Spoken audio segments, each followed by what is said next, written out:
ربكما تكذبان ولمن خاف مقام ربه جنتان فبأي آلاء ربكما تكذبان ذواتا أفنان فبأي آلاء ربكما تكذبان فيهما عينان تجريان فبأي آلاء ربكما تكذبان فيهما من كل فاكهة زوجان فبأي آلاء ربكما تكذبان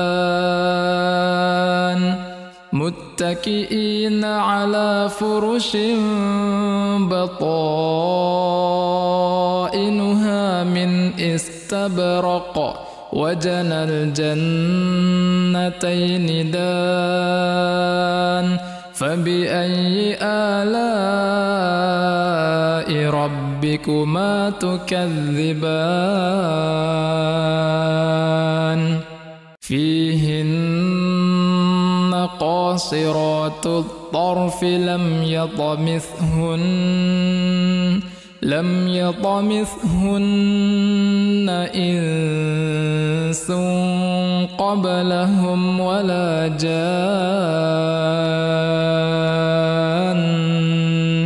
فبأي آلاء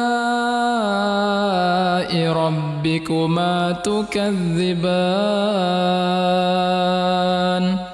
كأنهن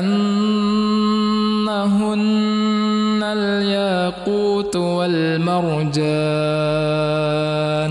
فبأي آلاء ربكما تكذبان هل جزاء الإحسان إلا الإحسان فبأي آلاء ربكما تكذبان ومن دونهما جنتان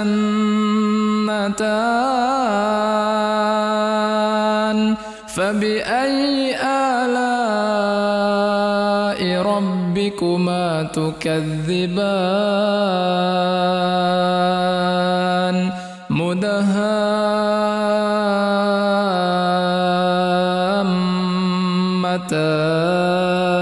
مدهامتان فبأي آلاء ربكما تكذبان فيهما عينان نضاختان فبأي آلاء ربكما تكذبان فيهما فاكهة ونخل ورمان فبأي آلاء ربكما تكذبان Sambut keberkahan dengan penuh rasa syukur. Hidup adalah perjalanan yang penuh pilihan. Selalu berusaha untuk ikhlas di setiap pilihannya. Bersihkan hati, kuatkan niat, dan jernihkan pikiran. Terus berusaha memilih langkah untuk kebaikan, agar dibukakan jalan menuju keberkahan. Ada keberkahan di setiap perjalanan. Bersama Afta, Songko Nasional.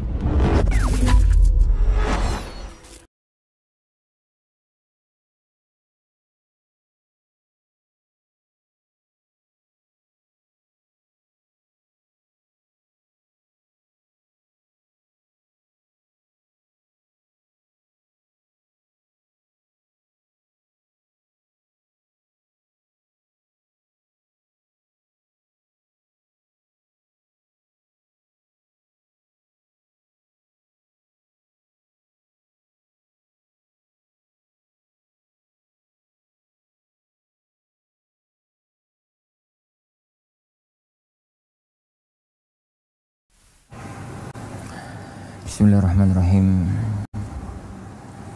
Assalamualaikum warahmatullahi wabarakatuh.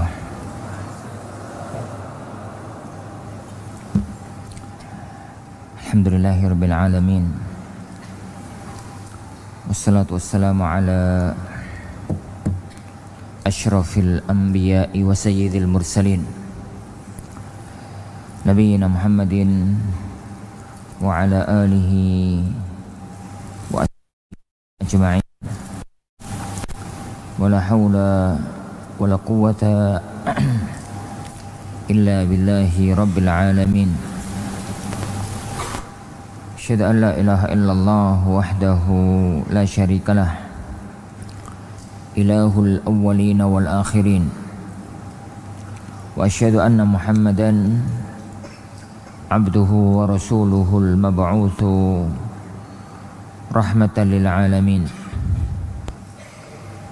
Salawatu rabbi wa salamuhu alaihi wa ala alihi wa ashabihi ajma'in. Wala hawla wala quwwata illa billahi rabbil alamin. Amma ba'd. Ikhwani wa akhwati fiddin, azani Allah wa iyyakum.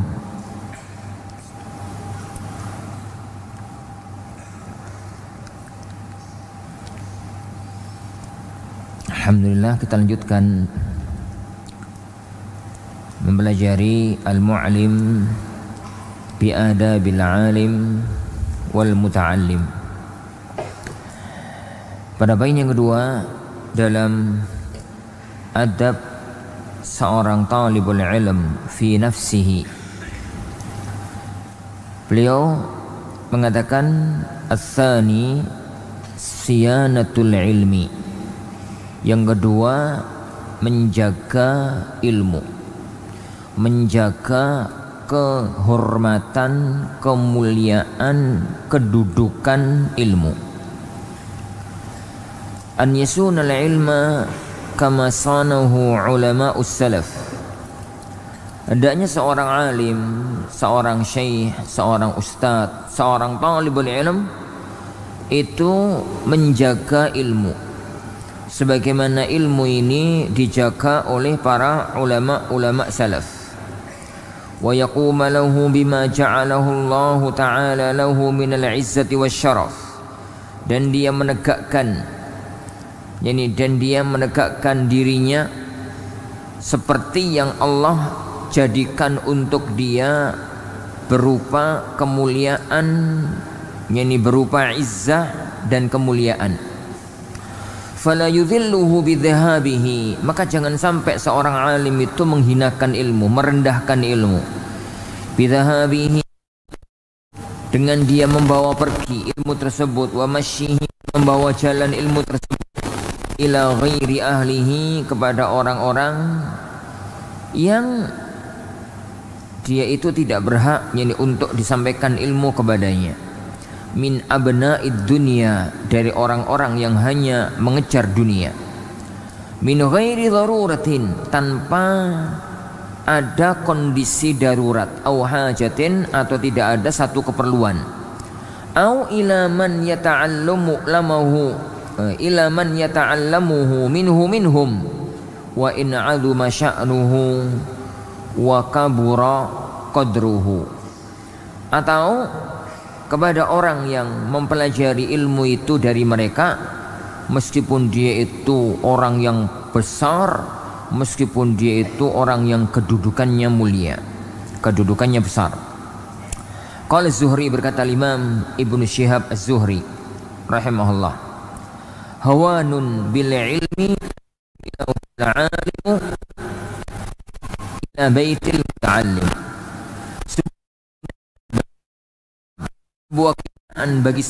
Bagi ilmu agama, seorang alim membawanya kepada rumah orang yang mau mempelajarinya. Wa ahaditsus salafi fi hadzal nau'i katsiratun, dan asar-asar para ulama salaf dalam yang berkaitan dengan model kayak begini itu sangat banyak. Waqad ahsanal qailu, dan sungguh alangkah bagusnya orang yang mengatakan wa huwal qadhi Abul Hasan Al-Jurjani. Beliau adalah Al-Qadhi Abul Hasan Al-Jurjani. Walam abtadhil fi khidmatil ilma muhjati li akhduma man laqaitu lakin li ukhdama ashqa bihi gharsan wa ajnihi dhillatan idzan fattiba'ul jahli qad kana ahzama walau anna ahlal ilmi sanuhu sanahum walau 'azzamuhu fi nufusi fa idza ta'at hajatun ila dhalik. Tapi apabila ada satu hajat yang menuntut, aku enggak serampangan, aku itu enggak sembarangan di dalam melayani ilmu ini, muhjati, jadi diriku. Pada waktu aku dulu belajar ilmu ini, jadi pada waktu aku ini jadi belum belajar, aku itu enggak serampangan. Dulu belajarnya berat, susah itu. Maka aku tidak akan merendahkan ilmu ini li ukhdama man la li akhduma man laqait. Kemudian sekarang aku akan melayani orang yang aku temui. Lakin gharsan wa ajnihi dhillatan, apakah aku dulu tatkala itu merasa susah, wa ajnihi dhillatan, lalu aku panen, yani manen kehinaan, ul jahl azama, lebih baik, lebih utama. Walau anna ahlul ilmi sanuhu sanahum, saat ahli ilmu ilmu fin nufusi la'uzzima, seandainya mereka mengagungkan ilmu dalam jiwa mereka, niscaya ilmu itu akan menjadi mulia. Fa idza ta'at hajatun ila dhalik, tapi apabila ada satu hajat yang menuntut untuk melakukan itu, au daruratun, atau bahkan adanya darurat, au iqtadathu maslahatun diniyatun, atau ada kemaslahatan agama, maslahat syar'i yang menuntutnya, mafsadatin, jadi yang itu lebih kuat dibandingkan mafsadahnya, badzalahu, enggak apa-apa seorang alim menyerahkan ilmu, menyampaikan ilmu kepadanya. Wa hasunat fihi niyatun salihatun, dan baik niatnya yang dan dengan niat yang baik, fala ba'sa bihi insyaallah, maka yang semacam itu tidak mengapa insyaallah taala. Wa ala hadza, atas dasar ini, yuhmalu ma jaa'a an ba'di a'immatis salaf, dibawa riwayat yang datang dari sebagian ulama salaf, minal masyi ilal muluk, membawa ilmu kepada para penguasa, wa wulatil umur, dan kepada para pemerintah, pejabat pemerintah, ke Zuhri wa Syafi'i, semacam Imam Zuhri dan Imam Syafi'i wa ghairihima, la ala annahum qasadu bidzalika fudul al-aghrad ad-dunyawiyah, bukan karena mereka menginginkan dengan itu semua untuk mendapatkan kelebihan harta-harta dunia. Wa kadzalika idza kana al-ma'ti ilaihi min al-ilmi waz-zuhdi fil manzilatil 'aliyah, demikian juga apabila yang didatangi itu adalah memiliki kedudukan yang tinggi dalam ilmu dan kezuhudan, wal mahal rafi, dan kedudukan yang tinggi, fala ba'sa bitaraddudi ilaihi li ifadatihi, maka tidak mengapa untuk bolak-balik kepadanya untuk memberikan faedah kepadanya. Faqad kana Sufyan ats-Tsauri yamshi ila Ibrahim ibn Adham wa yufiduhu, dulu al-Imam ats-Tsauri itu datang ke tempatnya Ibrahim ibnu Adham untuk menyampaikan ilmu kepadanya. Wa kana Abu Ubaid yamshi ila Ali bin al-Madini, dan adalah Abu Ubaid Al-Qasim ibn Sallam, ini dia itu datang ke tempatnya Ali bin al-Madini, yusmi'uhu gharib al-hadis, menyampaikan kepadanya gharib-gharibnya hadis. Para jamaah yang dimuliakan Allah Subhanahu wa taala, bab yang ada di hadapan kita adalah salah satu di antara adab seorang alim, adab seorang syekh, adab seorang yang diamanati oleh Allah ilmu, adab seorang yang diamanati oleh Allah Subhanahu wa taala untuk membawa kemuliaan ilmu ini.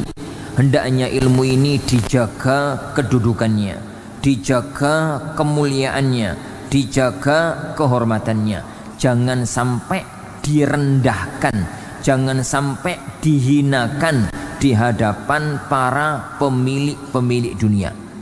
Dan pemilik dunia itu adalah orang kaya dan penguasa. Pemilik dunia itu satu, orang kaya, pemilik harta. Yang kedua, pemilik kekuasaan, para penguasa. Jangan sampai, pertama ya kawan, jangan sampai pemegang ilmu itu merasa hina, merasa rendah di hadapan orang kaya. Seorang alim, seorang syekh, seorang ustadz di hadapan konglomerat nunduk patuh gitu di hadapan seorang yang kaya raya. Wallahi Anda telah menghinakan ilmu. Tegaklah ya kawan, jangan takut dengan harta, jangan takut dengan kekuasaan, jangan takut dengan apa. Ketemu bupati, landai aja, salaman biasa. Ini, piye bro? Oh, no. Sehat bro. Hormati dia sebagai seorang penguasa, tapi jangan rendahkan kedudukan Anda sebagai seorang alim.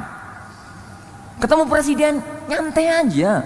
Presiden itu hanya urusan dunia. Anda memegang ilmu dunia akhirat, akankah kemudian kedudukan kita rendah dibandingkan dia? Ketemu kepada beliau, hormati karena beliau adalah waliul amr, tapi jangan rendahkan kedudukan kita sehingga di hadapan presiden nunduk-nunduk, di hadapan gubernur nunduk-nunduk, nyembah-nyembah gitu. Wallahi Anda telah merendahkan kedudukan ilmu, apalagi hanya di hadapan orang kaya. Yang kedua ya akhwan, di antara merendahkan ilmu di hadapan penguasa-penguasa dunia, pemilik-pemilik dunia, adalah berfatwa yang kira-kira menyenangkan dia. Anda di hadapan bupati, di hadapan gubernur, ini Pak Yai, Ustadz, ini mau ada program kegubernuran begini. Bagaimana Ustadz? Lanjut apa tidak? Halal apa tidak? Dalam hati Anda, dalam hati antum mengatakan ini haram, tapi gak enak sama bupati kok ngomong haram. Dijadikanlah ya akhwan, apa yo? Apa gitu bahasanya? Diolah katanya seakan-akan itu gak haram. Wallahi antum mengkhianati ilmu. Katakan haram kalau memang itu haram, siapapun yang bertanya, siapapun yang berkata, kemudian antum ditinggalkan, gak akan mengurangi jatah dunia kita. Satu yang sering menjadikan masalah para asatidzah itu kemudian merendahkan ilmu adalah karena takut kehilangan dunianya. Pak Gubernur itu tiap bulan ngasih anak 10 juta. Kalau aku sampai membuat dia itu terluka hatinya, kecewa, dari mana aku dapat uang 10 juta? Ya akhi, gubernur itu marzuk, yang memberi Anda itu razak. Gubernur itu hanya perantara, yang memberi Anda adalah Allah Subhanahu wa ta'ala. Tatkala perantara itu ditutup, maka Allah akan memberikan lewat jalur yang lain. Memangnya gubernur punya rezeki? Memangnya presiden punya rezeki? Tidak, dia itu hanya perantara. Allah ngasih antum rezeki. Tatkala kemudian perantara itu gak mau jadi perantara, urusan apa? Gak patean. Allah akan memberikan jalur rezeki itu lewat jalur yang lain. Siapa Ustadz? Allah Maha tahu. Bisa jadi ya akhwan, antum pulang-pulang jadi terus kemudian macul di belakang rumah arep nandur gedang gitu, nemu emas 1 kilo. Bisa jadi, namanya juga bisa jadi, tapi gak usah ngimpi nanti stresan tuh. Katanya Ustadz, macul-macul nemu emas macul terus ya, remek ya. Jadi intinya ya akhwan, jangan sampai berfatwa itu menuruti keinginan orang yang minta fatwa. Jangan sampai ya akhwan, Ustadz, yang semacam itu halal toh? Oh enggak Pak, haram gitu. Lu ya, yang semacam itu haram toh Ustadz? Enggak Pak, halal. Kalau memang itu halal, kalau memang itu haram, tegas. Meskipun di hadapan pemilik harta, di hadapan para penguasa. Yang ketiga ya akhwan, jangan sampai membawa ilmu ke tempat yang tidak layak untuk dibawa ilmu kepadanya. Ada sebuah acara konser, acara peringatan apa ngono ya, isine itu konser sholawat koplo. Kemudian diselingi tausiah 10 menit atau 5 menit. Acara dari awal gak karu-karuan diselingi tausiah 10 menit gitu. Karena sedang peringatan nopo gitu. Anda yang diminta datang, tanyakan acaranya apa Pak? Acaranya ini, tapi jenengan 10 menit aja Ustaz. Loh, acaranya mulai isya sampai jam 11 malam kok saya cuma 10 menit? Enggak Ustaz, enggak Pak Yai, acaranya itu ini. Lah jenengan kebagian jatah 10 menit. Katakanlah warabil Ka'bah, tidak, saya nggak akan datang. Karena Anda di sana hanya akan jadi monyet lelucon. Antum di tempat itu ya Huan, ono artis, ono artos, ono ini, semuanya itu hidup dengan dunianya. Anda kopiahan dewe, sarungan dewe, Anda makhluk yang aneh, mirip monyet. Ini di tengah-tengah, ini manusia.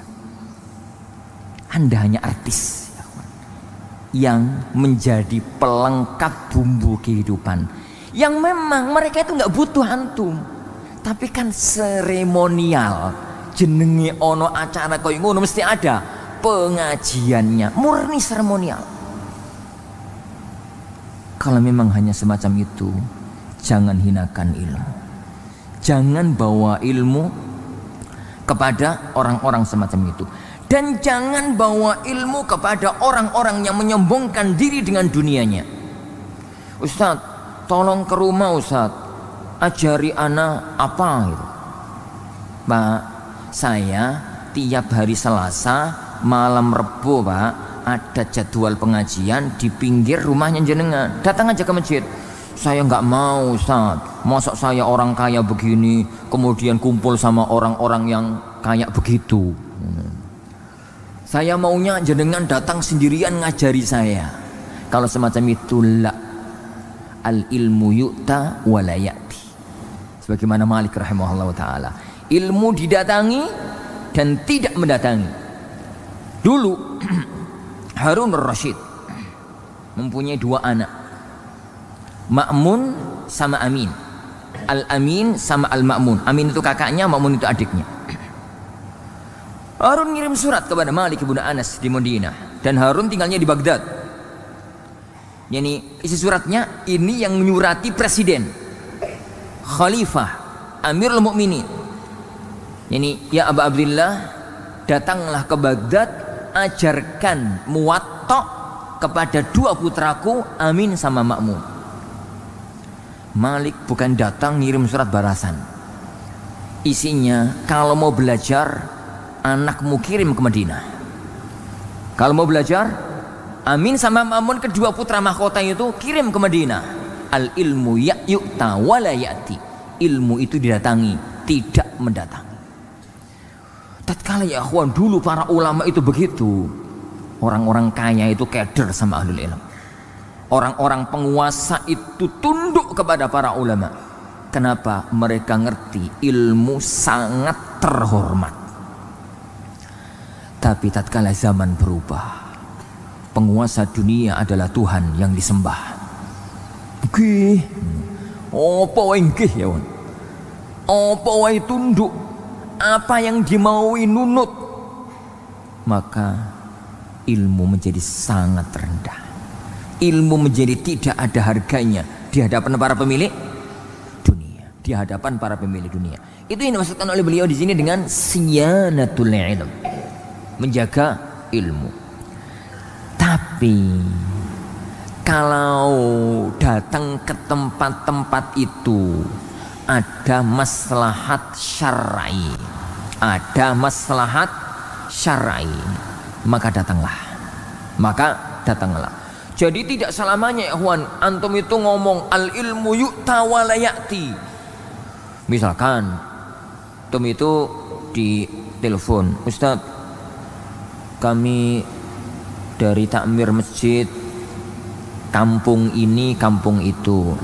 Oke Pak, kami biasanya Ustadz mengadakan acara pengajian sebulan sekali. Ya, untuk memberikan wawasan kepada masyarakat sini. Mohon nggih bulan depan Ustadz yang datang. Ini masyarakatnya ini rata-rata petani, sebagiannya buruh, ibu-ibu, bapak-bapak. Jangan kemudian mengatakan, Pak, nggak bisa Pak. Kalau mereka mau belajar datang ke Sedayu. Sak kampung Ustadz, nggih. Ya, mau antum letakkan di mana? Rumah, gak kemot ya kisah kampung. Jangan pada waktu itu kemudian berulah dengan mengatakan Imam Malik Pak dulu itu mengatakan al ilmu yu'ta wa la ya'ti. Stres antum ya. Jangan katakan pada waktu itu al ilmu yu'ta wa la ya'ti. Enggak, datanglah ya, datanglah. Karena tatkala kita datang, yang kita inginkan adalah menyebarkan ilmu, terutama kalau memang antum itu diundang oleh orang-orang miskin, orang-orang yang desa, orang-orang kampung. Setelah antum datang ke sana, masya Allah muamalahnya bagus, nyanyi penyampaiannya penak, dalilnya runut. Itu mereka kesannya itu masya Allah. Ternyata Ustadz Wahabi itu enak yo. Nanti ngundang lagi ya. Nanti kalau Ustadz mondoknya ngajarnya di pondok mana Ustadz? Di Al Furqon. Oh, saya punya cucu tak bawa ke Al Furqon Ustadz. Gitu. Akun ya Wan. Ada beberapa persaksian dari salah satu sebagian asatidzah. Heran tatkala PSB-nya Al Furqon itu datang dari satu sekolah yang link ilmiahnya plus gak nyambung dengan Al Furqon. Plus gak nyambung. Ini saya gunakan bahasa ekstrimnya. Al Furqon itu Wahabi, yang daftar itu Sufi. Sebenarnya lagi gampang-gampangan. Jadi untuk gampang-gampangan cerita, anaknya nyebut organisasinya gak enak. Jadi link ilmiahnya gak nyambung, plus gak nyambung. Kok bisa gitu loh? Tapi tatkala kemudian ditanya loh, Pak, Bu, kenal Al Furqon dari mana? Kok bisa? Kok kenal Al Furqon dari mana? Ustadz, saya itu sering pengajian di masjid fulan. Lah, salah satu yang ngaji tetap di sana Ustadz Sabik gitu. Ini terus terang anak sebut nama, gak sombong ini. Anak itu kok jadi kepingin gitu mondokkan anak di tempat beliau. Kalau semacam itu niatnya dakwah, niatnya kebaikan. Kalau memang semacam itu, terkadang ilmu itu datang, terkadang ilmu itu mendatangi. Kok salah? Terkadang ilmu itu didatangi, terkadang ilmu itu mendatangi. Kaidahnya al-maslahah asy-syar'iyyah. Al-maslahah asy-syar'iyyah. Kalau memang antum itu merasa diundang sama bupati, Ustaz, ke rumah nggih? Ada apa Pak Bupati? Pengajian. Untuk siapa? Untuk saya sekeluarga. Acara apa? Yos pengajian biasa, kepingin ngadakan pengajian kumpul keluarga. Kalau memang antum melihat ini bukan acara lelucon, bukan acara seremonial toh, tapi benar-benar mereka kepingin ngaji, datanglah. Semoga kedatangan antum memberikan keberkahan besar untuk beliau, dan setelahnya itu membawa kepada pengambilan kebijakan-kebijakan satu kabupaten tersebut. Gitu. Jadi pertimbangannya itu adalah ini semacam itu. Makanya beliau mengatakan di sini. Makanya beliau mengatakan ini di sini. Semua ini jika kemudian ada darurahnya, ada keperluan syar'i, maka nggak mengapa kalau kemudian kita itu, kalau kemudian kita itu datang, bukan mendatangi. Semuanya kembalinya situ. Dan dari sini ya Ikhwan, kembali kepada masalah yang paling utama, tata niat. Mendatangi tempat penguasa bisa menjadi menghinakan ilmu, bisa menjadi jihad fisabilillah. Mendatangi kelompok-kelompok elit itu bisa menjadi menghinakan ilmu, bisa menjadi perjuangan Islam. Kenapa? tergantung kepada apa yang kita lihat dan apa yang kita lihatkan. Apa buktinya? Buktinya banyak. Para ulama-ulama yang mereka menjadi pendampingnya para raja itu banyak. Menjadi pendampingnya para raja itu banyak. Al-Imam Muhammad ibn Hasan Asy-Syaibani dan Al-Imam Abu Yusuf, dua murid utamanya Abu Hanifah, itu penasihat khalifah. Bahkan satunya adalah qadhi, seorang hakim agung. Ini makanya Abu Yusuf Al-Qadhi. Al-Imam Syafi'i rahimahullah ta'ala juga punya kedekatan dengan penguasa. Al-Imam Zuhri juga punya kedekatan dengan penguasa. Al-Imam Sya'bi, yani Amir ibn Syurahbil Sya'bi, itu menjadi penasihat utamanya Abdul Malik ibn Marwan. Saya ingat anak Abdul Malik ibn Marwan. Dan salah satu di antara seorang alim yang menjadi perdana menteri khalifah Bani Umayyah itu Raja ibnu Haywah. Umar ibnu Abdul Aziz bisa jadi khalifah lantaran beliau. Tatkala Sulaiman, benar ya? Sulaiman ya? Sulaiman apa Maslamah? Sulaiman. Tatkala Sulaiman ibn Abdul Malik dalam kondisi sakaratul maut, beliau itu bingung. Dia itu ngomong sama perdana menterinya, Raja, kayaknya saya kok mau mati. Kalau saya mati, kepada siapa saya serahkan kekhilafahan ini? Apakah kepada anakku? Beliau mengatakan, wahai sang khalifah, anak antum masih kecil, belum bisa untuk menjadi khalifah. Terus siapa? Apakah kepada putraku yang sedang menjadi panglima perang di medan juang? Raja mengatakan, putra antum, putra jenengan yang sedang berjuang di medan juang, yakinkah dia balik? Jangan-jangan mati syahid di sana. Terus siapa? Akankah aku serahkan kepada adik-adikku? Beliau mengatakan, siapa adik-adikmu yang mampu memegang jabatan kekhilafahan? Kalau begitu, bagaimana kalau aku serahkan kepada Umar bin Abdul Aziz? Maka Rasulullah mengatakan, dia orang yang paling tepat, dan dengan ini engkau akan menyelamatkan akhiratmu, hai sang khalifah. Yowis, ambil surat keputusan. Nih itu, ambil surat keputusan. Karena yani orang dekatnya itu seorang alim. Lah kalau perdana menterinya itu maling, ruwet ya kawan. Maka seorang alim butuh untuk dekat dengan penguasa, butuh untuk dekat dengan orang kaya, bukan untuk menghinakan ilmu, bukan untuk cari dunia, tapi untuk maslahat syar'i. Lah, yang jadi penentu adalah innamal a'malu binniyat wa innamal likulli imri'in ma nawa. Dalam cerita ini ya, kawan, Sufyan Ats-Tsauri itu pernah disurati oleh Ibrahim ibnu Adham. Kenal Ibrahim ibnu Adham? Gak kenal ya? Mosok cerita aku tahun ya, sukun pokoknya. Dia orang yang terkenal kezuhudannya, gak terlalu alim tapi terkenal dengan seorang yang zuhud. Ibrahim ibn Adham. Dia itu pernah nyurati Sufyan Ats-Tsauri, seorang alim ternama di zamannya, minta untuk datang karena dia ingin belajar hadis. Sufyan Ats-Tsauri datang karena beliau tahu Ibrahim ibn Adham orang yang layak untuk didatangi, bukan untuk ini dia tolak, ini permintaannya. Begitu juga Abu Ubaid Al-Qasim ibn Sallam pernah datang kepada Ali ibn al-Madini untuk mengajarkan kitab beliau Gharib al-Hadis, yani Gharib al-Hadis. Wallahu a'lam. Jadi faedah yang kedua atau apa ya, adab yang kedua bagi seorang alim, jaga ya akhwan, jaga dan jaga kehormatan ilmu.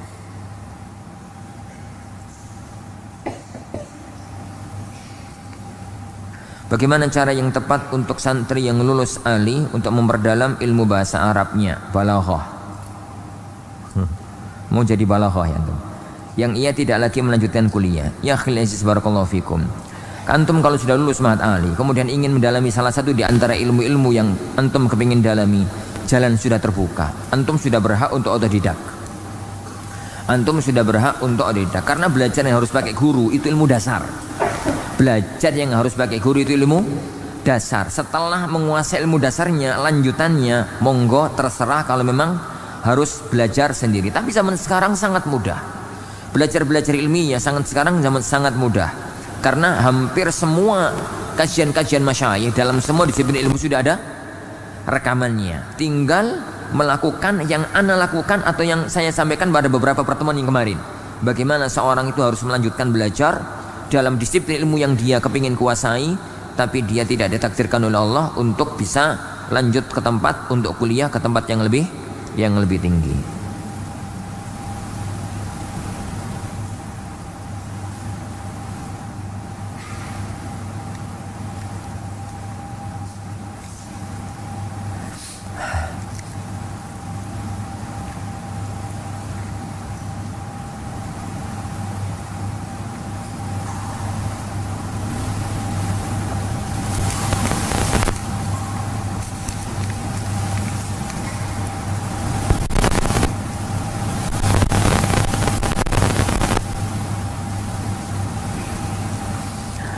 Afwan Ustaz, izin meminta saran tempat kuliah yang bagus untuk jurusan akidah,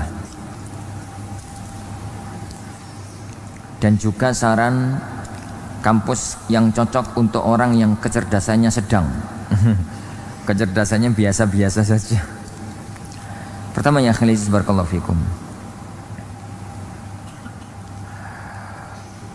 Apabila antum mampu dan diberikan taufik untuk ke Timur Tengah, maka selesai masalah, karena semua jurusan di sana ada.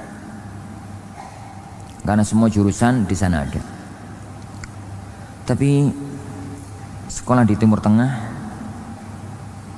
itu lebih cenderung kepada anugerah sekaligus amanah dan ujian dari Allah Subhanahu wa taala.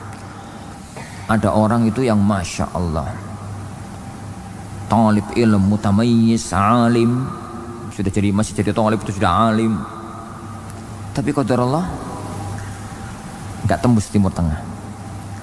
Ada yang pada waktu sekolahnya itu nilainya 6,5, 6,1, kadang-kadang 5,9, pernah nggak naik kelas, masuk ke UIM. Ini ada nggak yang begitu, Ehwan? Ada.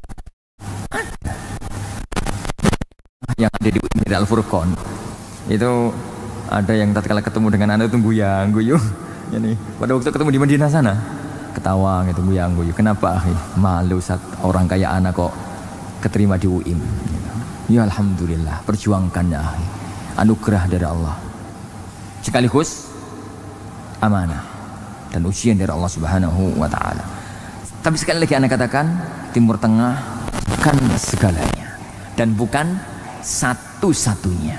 Masih banyak cara yang lain. Yang kedua ya akhwan, kalau memang itu tidak bisa, cari kampus dalam negeri. Kalau ada. Kalau nggak ada, pilihannya dua. Banting setir, ngambil jurusan lain yang kampusnya ada. Banting setir, jadi tiru jejak ana dulu. Banting setir dari keinginan awal masuk jurusan akidah, ternyata ke Timur Tengah nggak bisa, di Indonesia belum ada kampus yang memadai untuk jurusan tersebut. Daripada masuk kuliah usuluddin di tempat-tempat yang di situ malah belajar filsafat, nggak karu-karuan. Engkau nggak jadi usuluddin ya kawan, jadi uculuddin. Jadi ad-dinnya itu ucul. Ngerti ucul nggak kawan? Ucul ya kawan, lepas. Jadi pada maunya belajar usuluddin jadi uculuddin.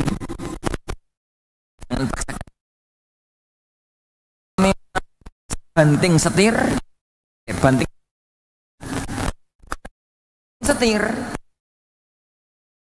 itu jurusan itu, pokoknya saya itu kepingin akidah. Lakukan cara lanjutkan belajar tanpa kuliah, itu jauh lebih manfaat. Lakukan cara yang Anda katakan kemarin, jadi takhusus sendiri lewat durus ilmiah para ulama yang Allah sediakan sekarang dengan semua fasilitas yang ada sekarang, dan itu sangat mudah. Atau cari yang online. Cari-cari yang online dan itu sekarang banyak. Yang ini, yang itu, dan itu sekarang ini amat sangat banyak ini sekali. Wallah.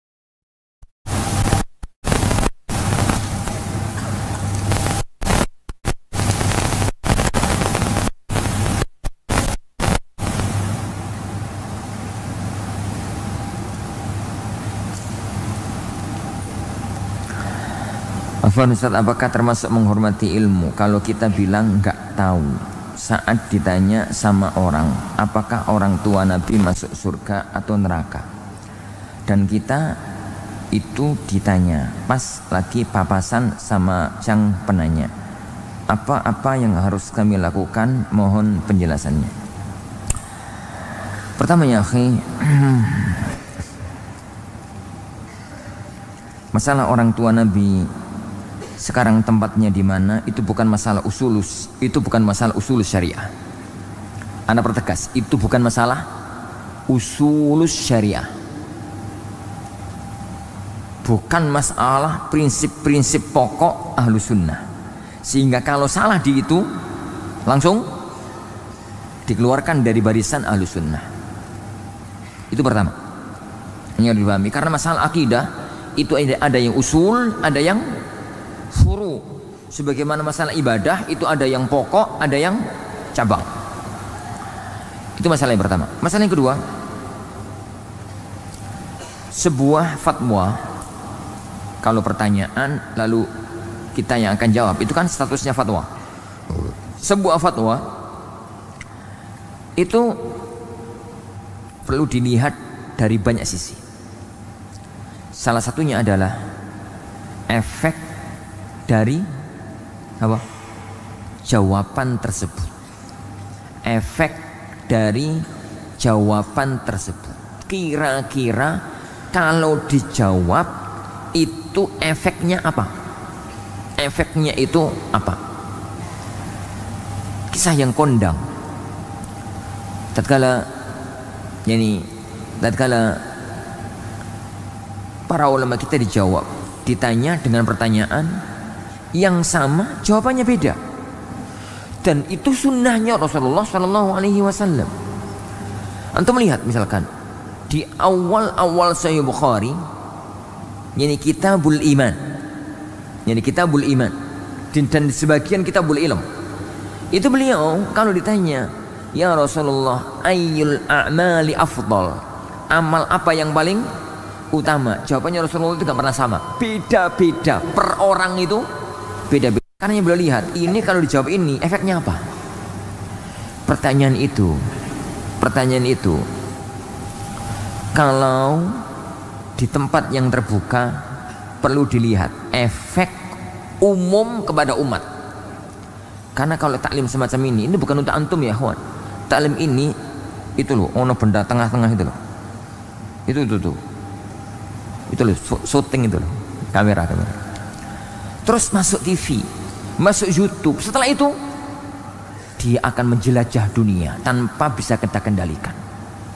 Maka perlu dicermati efek dari ucapan itu kemana. Efek dari ucapan itu kemana. Adapun kalau hanya ditanya oleh satu orang, dua orang di pinggir jalan, di pinggir pasar, jawab apa adanya. Kalau antum yakini bahwasanya itu benar, tapi setelah memahami masalah dengan tepat, masalah dengan tepat.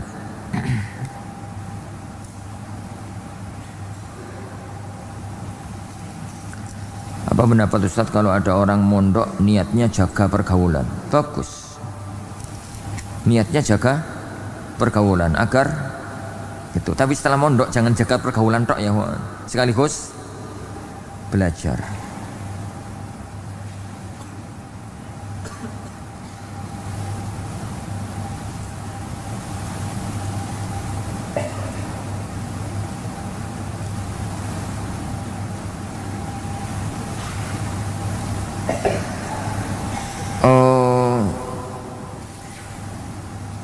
ada pertanyaan dari wali santri, tapi ini pertanyaan khusus. Tidak bisa Anda jawab secara terbuka karena orang per orang itu ini berbeda. Kalau sempat nanti kapan-kapan gitu ketemu Ana di tengah jalan, pinggir jalan, atau di tengah pasar, sulit untuk dijawab secara terbuka. Allah alam, insyaallah sebenarnya yang kita pelajari, insyaallah kita lanjutkan pada waktu yang akan datang bi'idzni rabbina tabaraka wa ta'ala. Kita akhiri, subhanakallahumma wa bihamdika asyhadu an la ilaha illa anta astaghfiruka wa atubu ilaik. Assalamualaikum warahmatullahi wabarakatuh. Al Furqan TV, saluran pendidikan, dakwah dan inspirasi Islami.